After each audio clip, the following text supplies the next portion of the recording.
আল্লাহ সুবহানাহু ওয়া তাআলা মদিনা ইউনিভার্সিটিতে আমাকে কবুল করেছেন এবং সেখানে অনার্স হাদিসের উপর, এরপর ইসলামিক দাওয়ার উপর ডিপ্লোমা এবং ইসলামিক দাওয়া এবং আকীদার উপর মাস্টার্স এবং ইসলামী আকীদা ও দাওয়ার উপর সর্বোচ্চ ডিগ্রি পিএইচডি। আলহামদুলিল্লাহ, এটা আমাকে অর্জন করার তৌফিক দিয়েছেন।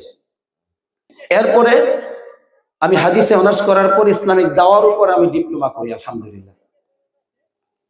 তো এই দাওয়ার উপর ডিপ্লোমা, এরপরে দাওয়ার উপর মাস্টার্স, এই যে পড়াশোনা চলছে। সর্বপ্রথম আমি ডিপ্লোমাতে যে লেখনীটা লিখেছি সেটা রাসূলুল্লাহ সাল্লাল্লাহু আলাইহি ওয়াসাল্লাম কবর কেন্দ্রিক যে ভুলগুলো বাংলাদেশে মুসলমানগণ করে থাকে সেটার উপর আমি আরবি ভাষায় একটা লেখনী লিখেছিলাম ইউনিভার্সিটিতে, সেটা ডিপ্লোমাতে লিখেছিলাম।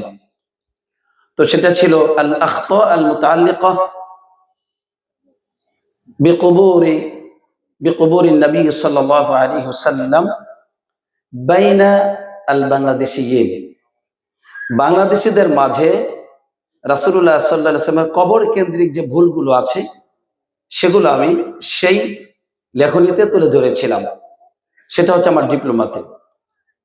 এরপরে মাস্টার্সে আমি বাংলাদেশের শিয়া সম্প্রদায়ের তাদের দাওয়াতি কাজ কি, কিভাবে তারা মানুষকে পথভ্রষ্ট করে, এগুলোর উপর আমি লিখেছি, যেটা সেই থিসিসটি আমার প্রিন্ট হয়েছে সরকারিভাবে সৌদি আরবে, আলহামদুলিল্লাহ। সেই থিসিস বিভিন্ন সেমিনারে সরকারিভাবে সেটা বিতরণ করা হয়। সৌদি সরকার আমাকে 100 কপি হাদিয়া দিয়েছে, আলহামদুলিল্লাহ, আমার থিসিস প্রিন্ট করার পর।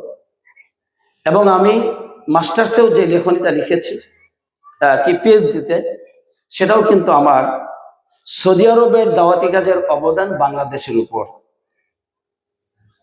তার বাস্তবতা কেমন, তার উন্নয়ন কিভাবে হতে পারে, এর উপর আমি 600 পৃষ্ঠা লিখেছি, যেটা আমার গবেষণা ডক্টরেটের, সেটাও খুব প্রশংসার সহিত ইউনিভার্সিটিতে গ্রহণযোগ্যতা পেয়েছে, আলহামদুলিল্লাহ।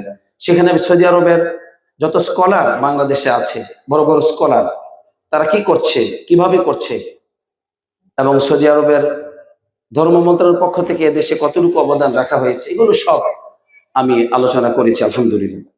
তো এতক্ষণ পর্যন্ত যে বিষয়গুলো বললাম সেটা হচ্ছে দাওয়াতি কাজের সাথে আমার জীবনের সম্পৃক্ততা, পারিবারিকভাবে, প্রাতিষ্ঠানিকভাবে এবং গবেষণার সাথে আমার জীবনের সম্পর্ক। মসজিদে নববীর খুতবার অনুবাদ, সেটাও দাওয়াত। কোরআনের টিচার সেই কুবাতে, সেটাও দাওয়াত।